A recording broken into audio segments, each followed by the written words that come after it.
Hey tubers, welcome back for another adventure. And I just want to go through this quick now before winter really sets in and there's nothing you could do. There's a few ways I managed to stay warm and get enough light into my YouTube ATV shop. One of the ways I do it is I built these doors. This is a clear vinyl. I got it on eBay. It's not cheap. I don't know. I probably, between the 2x4s and the clear vinyl, have probably close to $100 into these doors. But I have to tell you, when you have those cold but sunny days in the winter, a lot of sunshine comes in and it really helps warm up the garage. Right now, one could just pull them right open, right? They're not locked or screwed together or anything. Typically during the winter, I tighten them up a little bit more, and I really try not to go in and out of these doors. I try to use the other doors for the shop. So this is one way that has really helped me. And I'm going to go through two other things that I did.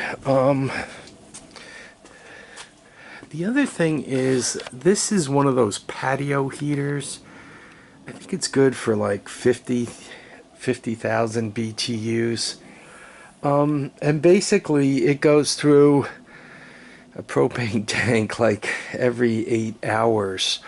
I get a propane tank filled, or for as much as they fill my propane tank, I pay $10 for it. So it's not cheap, right? I mean, if you go out here and you just want to walk around in circles, it's costing, or it would cost me $10 a day. So, been very happy with that. And I mention it now because it's kind of the season where you'll see them on Craigslist, Let It Go, Facebook Marketplace to sell them off. But do yourself a favor before you look there, for the patio heater. Also check locally for sales. Sometimes, True Value or Sears or wherever is clearing them out, and you could get a deal that way. I had I bought that, and at the same time I bought a carbon monoxide detector, and I did that deliberately to make sure that I wasn't inhaling too much carbon monoxide or anything else. Anyway, I set it up in here, the carbon monoxide detector, quite honestly, right beneath it, sitting right there, and it really didn't notice any dramatic increase, hardly any increase in the amount of carbon monoxide. So I began to wonder if my carbon monoxide detector was any good, and I started one of these bikes. I think it was the Lakota that's outside. And I mean, the second it started, I mean, on the first exhaust stroke, the carbon monoxide meter went wild. So that tells you two things. First of all, that doesn't put all that much carbon monoxide into the air.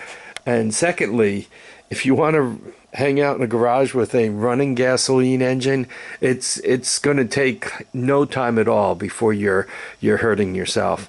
But even though you are using that, it is using oxygen and increasing the amount of carbon dioxide into your air. So make sure you have, like you can see some daylight in between here.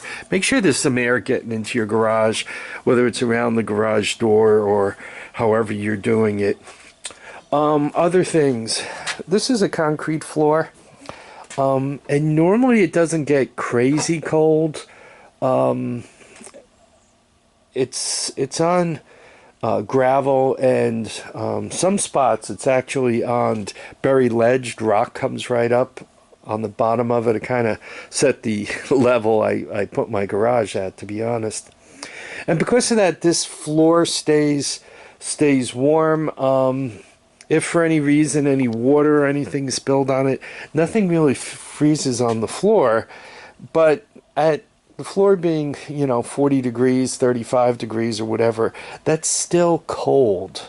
So if you put a rug down, and this here light is an infrared light bulb. It's 200 watts. They use them to keep chickens warm. You see them at Tractor Supply.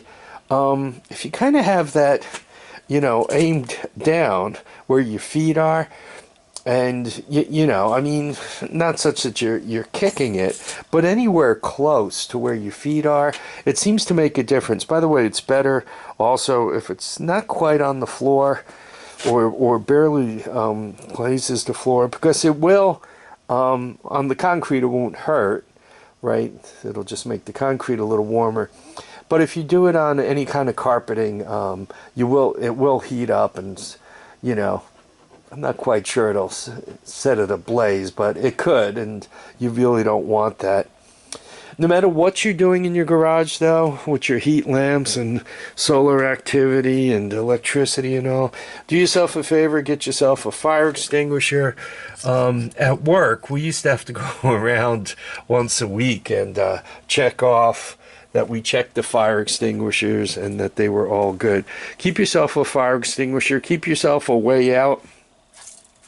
Like if somehow I managed to drop myself into that area there, right? There's no easy way to get out of there. I mean, that door is kind of quasi-blocked by the table, right? I got a pole vault over these bikes. I won't be able to get out of here before bad things happen. So keep in mind when you're working with a garage that you you got to be able to get out of it should there be a problem. I mean, it's really like, oh man, I sealed my garage, great. And I got all these heaters going, but now that I have a situation that I have to get out, I can't get out quickly. And, me and my garage are now crisp toast, right? So, be careful with that kind of stuff. Other things, remember, in this case, right, the flame is up nice and high. A lot of times if you put in a wood stove, and, most wood stoves are relatively close to the floor, as you're heating up all these bikes, all these sources of gasoline, and gasoline containers, right? Even if you're not right next to the stove, the change in temperature is going to pressurize these containers. Gasoline fumes are heavier than air, so those fumes are going to drift along the floor. Well, your wood stove's running and pulling air in and up and sending out air through the exhaust, right? So it'd be pulling those fumes. If those fumes hit a certain concentration, when they go into the stove, the sound you will hear is boom. And I don't mean just boom at the stove. I mean boom, your garage is now in orbit. So, be cognizant that that if you do have a wood stove and it's on the floor, as you're heating up all these tanks of gasoline, whether it's in the chainsaw, the quads, or in these plastic tanks, if any of it gets on the floor, those vapors are, or even that acetone over there, right? Those vapors are going to be drawn to the stove because the stove is drawing air, and if the stove is right on the floor, it's going to draw those fumes in, and once again, think of the word boom, and that's the last thing you will hear. Stupid things. That is a cylinder of inert gas right there, and it's up on a bench, and it's not tied down in any way. If it falls off that bench and the neck breaks off, you're looking at a torpedo.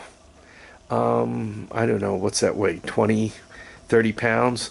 If something like that whacks you upside the head at, a decent speed, or even in the gut, not going to do you much good. So as you're, setting yourself up for winter, I'm working in the garage, everything's cool, be thinking about these things. Back to the wood stove. I had a wood stove in a garage. I put it, not this house, but another house. I put it in according to code. And what they said about it was two things. First of all, it had to be 18 inches off the floor, right? And the second thing is there had to be a barrier in front of it such that you couldn't back your car into it and once again knock it over and get into all kinds of trouble. And the barrier had to be far enough away.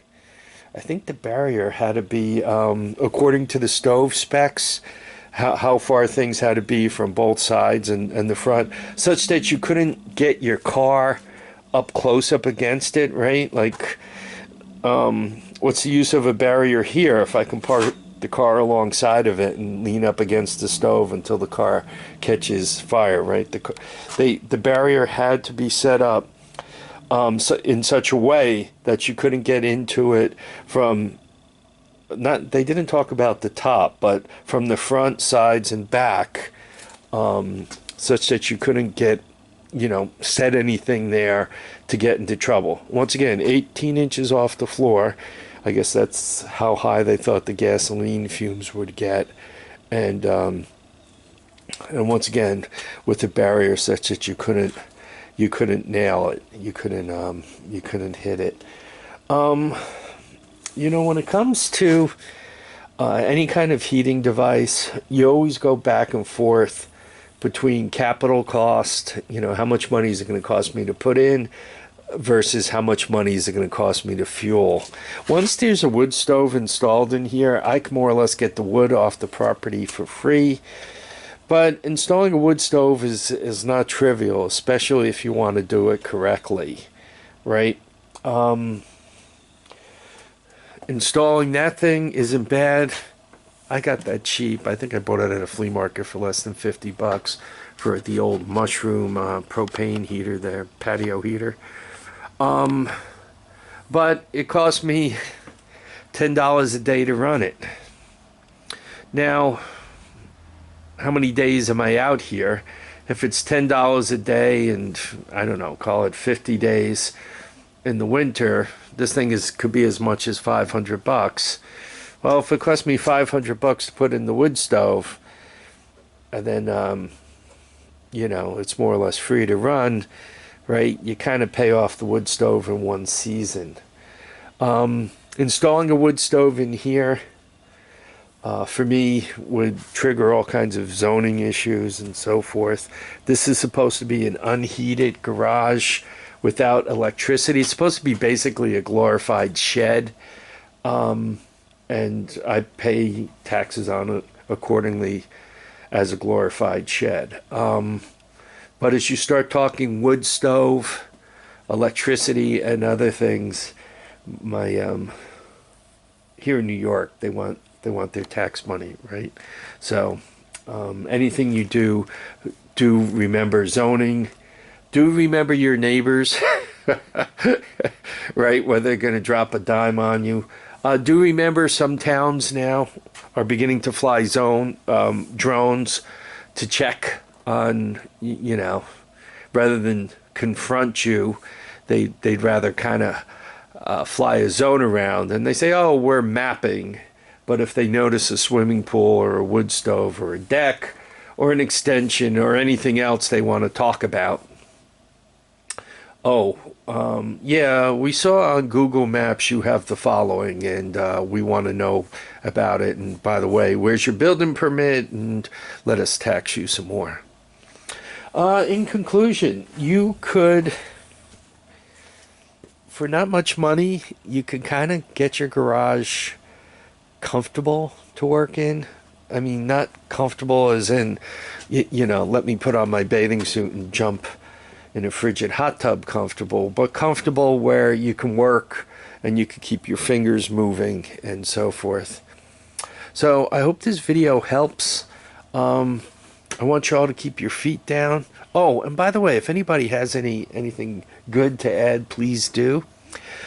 Folks, please remember to keep your feet down, keep your heads up, and get out and enjoy each and every day. Bye now.